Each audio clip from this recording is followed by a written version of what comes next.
ചക്ക വരട്ടി ഉണ്ടാക്കാനുള്ള ശ്രമത്തിലാണ്. അപ്പോൾ ഇന്ന് ഞങ്ങൾക്ക് താഴെയുള്ള വരിക്കപ്ലാവിൽ നിന്ന് നല്ല ഒരു ചക്ക കിട്ടിയിട്ടുണ്ട്.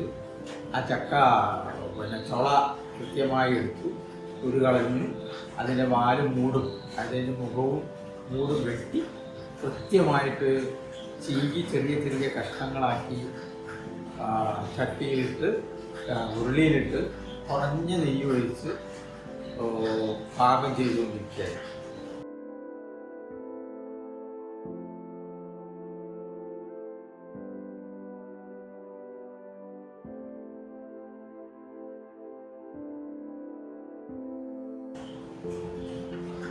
ഇത് വെള്ളം വറ്റി വരുന്നേ ഉള്ളൂ. നല്ല മധുരമുള്ള ചക്കയായതുകൊണ്ട് ശർക്കരയുടെ ആവശ്യം വരുന്നില്ല.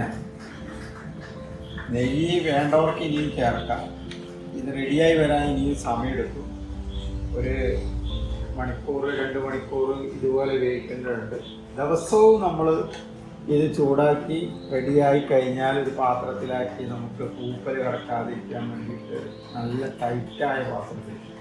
പണ്ടൊക്കെ നമ്മൾ ചെയ്യാറ് ഒരു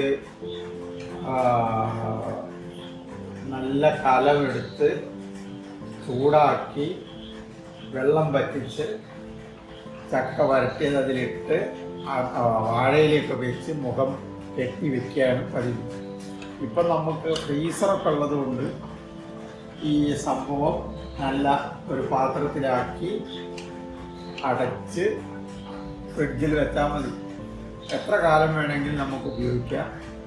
ചക്ക അടയോ ചക്ക പായസമോ അങ്ങനെ എന്ത് വേണമെങ്കിലും ഇതുകൊണ്ട് ഉണ്ടാക്കാം. ചക്കയുടെ ഏറ്റവും എന്താ പറയുക അമൃതമായിട്ടുള്ള ഒരു വിഭവമാണ് ചക്ക വരട്ടി അഥവാ ചക്ക ജാമു. ഇന്ന് ചക്കയുടെ വിവിധ വിഭവങ്ങൾ മാർക്കറ്റിൽ അവൈലബിൾ ആണ്.